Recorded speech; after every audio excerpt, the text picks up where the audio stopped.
It's a good start. It's a good start. Given the Americans' decision to withdraw temporarily military support and intelligence from Ukraine, what assurances does Canada have that this is something that the Trump administration would not inflict upon us? Thank you very much for the question, Judy. First of all, let me express my very sincere concern about the withdrawal of those supports for Ukraine. Ukraine is in a desperate struggle against an aggressive tyrant that has invaded their country. And the support that the United States has provided, both in material and in intelligence sharing, has been essential to their survival. And so we are concerned about that decision and hope that it'll be reviewed in short order.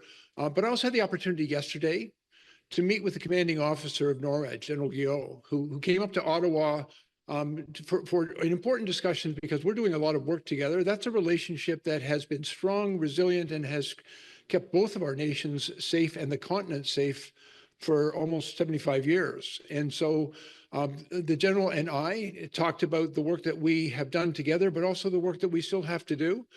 I have actually a great deal of confidence and trust in the relationship between the Canadian Armed Forces and the American Armed Forces. We are a little bit concerned with some of the decisions that have been made, but again, I fall back to the strength of that relationship. It is essential that we continue to work together. It's the case I was able to make with General Guillot, and a case that we'll continue to press with the American administration, that the safety of both of our countries and of our continent is going to require that we continue to work together collaboratively. We're certainly making very significant investments in our capabilities and capacity in the North and investments in NORAD modernization. I think Canada is quite prepared to do its part. We stand ready and able, and we're working closely with the Northern Indigenous communities to make sure that we do that right. And so, again, we have to deal with the day-to-day and noise that is currently taking place. But at the same time, we rely on the strength and resiliency of the relationships that have been long established and which have kept both of our countries safe. Media in the room. Hi, my name is Mahnur. I'm with CBC North. This question is for Minister Blair. You mentioned that this announcement, the hubs would strengthen communities. Can you kind of go over what does your announcement today mean for Nunavummiut? It's the next step in a conversation that began for us a number of years ago about the importance of making investments here. And as I said, through very passionate advocacy from the Premier and all of the Inuit leadership at the IPC table and at other forums, and I think we've got a better understanding of what needs to be done. Finally! Today we unlock the resources that are necessary for the next stage of those discussions to go forward. But it also, I think, continues to initiate other potential conversations. We want to make sure that the investments that we are going to make in the North, particularly at these now 3 identified Northern Operational Support Hubs, we want to make sure that those investments certainly benefit the Canadian Armed Forces, and I'm very confident they will, but also to make sure that we do it in a way which also benefits the community and strengthens the community, because as we have learned in our many conversations, sovereignty and security is about infrastructure, it's about investment, and it's about the people who live here.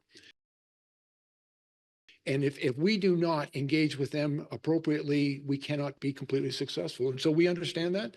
And I know that there are some other important discussions about other investment infrastructure that needs to be made here in the North, particularly in this region. I support those investments.